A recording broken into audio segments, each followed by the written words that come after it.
men use the image of female perfection to motivate themselves. And that's exactly right. That's precisely what they do. You see that in the Tom Sawyer story. So Tom Sawyer is about 12 years old, and he's still hanging around with his friends like Huck Finn. And this girl moves across the street, Becky, and she comes out, and he's struck by her for the first time in his life. Something's changed. And the first thing he does is hop up on a picket fence and show off and balance in front of her. And he's saying, well, look at me, look at me. He's like the male bowerbird building something beautiful so the female will approve of it. And it's motivation. You know, and that's something that I think modern women don't really understand about men. They don't understand that, at least to the degree that males are uncorrupted and not bitter because of being rejected, they're doing everything they can to kneel before the eternal image of the feminine and try to make themselves worthy. That's the chivalry story, right? That's what you should encourage in your partner. So out of chaos emerges this first form. It's the feminine form. It's partly the form that represents novelty as such. So, and on one hand it's promise, on the other hand it's threat. That you wouldn't believe, and I don't know, because I don't understand the situation with women as well as I understand the situation with men, obviously being a man. But I don't know if women have any idea how paralyzing they are to especially young men. A very large number of my clinical clients, but also young men I've talked to in general, are absolutely terrified of women because they're terrified of being rejected.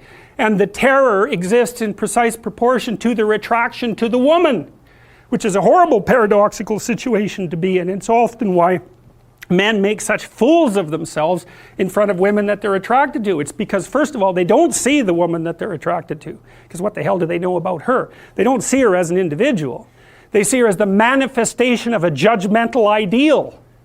And then it's only in establishing the relationship with the actual woman that they can start differentiating between the judgmental ideal and the actual individual woman. And that also requires a sacrifice.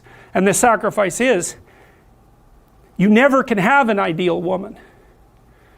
So to have a relationship with any woman, you have to sacrifice the relationship with the ideal woman, and you have to see the individual woman and separate her from the ideal. And that's the same thing that happens to the hero in Sleeping Beauty, right? He sees the evil queen who actually turns into the dragon of chaos, and it's not until he can defeat her that he can establish a relationship with the actual princess. And that's exactly the case.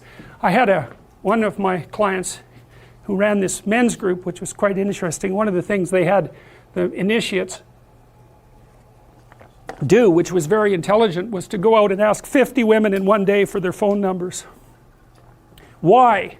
Politely, properly, you know. It was a game, but it wasn't a stupid game. And the idea was, get over your fear of rejection. And how do you do that? By encountering it continually and continually and continually, so that you're no longer paralyzed by this. The degree to which the terrible part of the world manifests itself in your life is proportionate to how insufficient you are. And we don't know the full extent of that. If you got your act together completely, maybe all the suffering would disappear from your life. Or at least maybe all the unbearable suffering. And maybe all the suffering or the unbearable suffering from the lives of people around you too. And you already know that because there are people that you'll go to in a crisis that you can rely on, and you know they'll help you. And you wonder what the world would be like if you were like that and everyone else was like that too. We'd have a lot fewer crises. And the ones that we do have would be a lot more manageable. And so when people say, well, why is the world so rife with suffering? One answer to that is because we're not yet what we could be. And at least that's an answer that we have some control over, right? You're not going to negotiate directly with Mother Nature, but you might be able to put yourself together a little bit and see if that works. At least it's under your control. Well, here's the...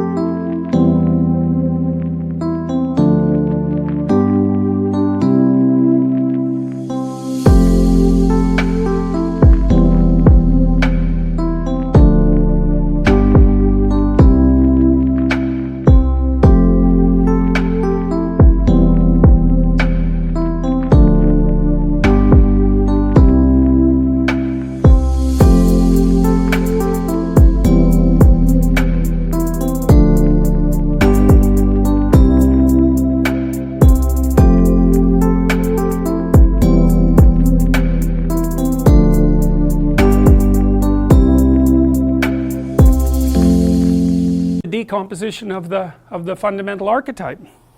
The dragon of chaos differentiates on the one hand into the feminine, that's the unknown, and the feminine differentiates further into the negative feminine and the positive feminine.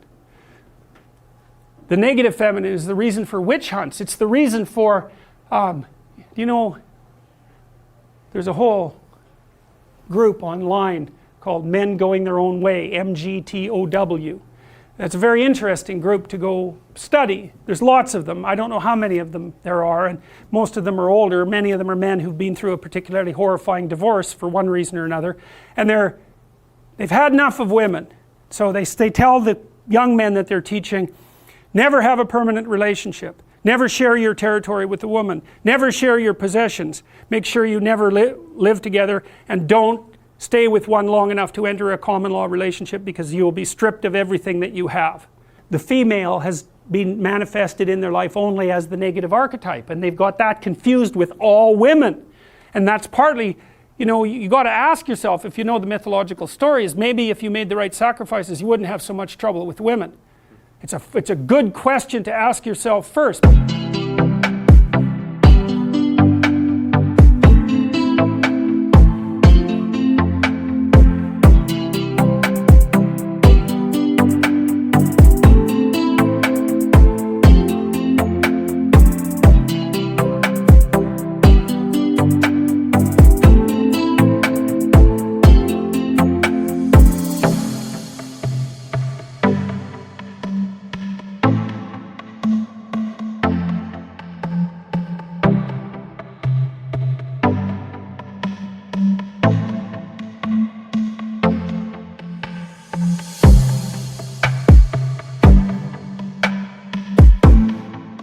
And I would also say, you know, if you're a woman who has trouble with men, or you're a man who has trouble with women, it's not the women and it's not the men, it's you.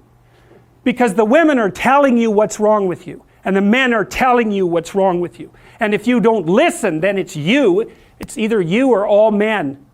Well, that's easy, it's all men. Well, that's certainly how it's played out in the world right now. It's like, no, it's not all men. You can be by definition. And it's not all women, that's for sure. I don't want to have anything to do with women. It's like, you're a pathetic weasel. That's the same statement.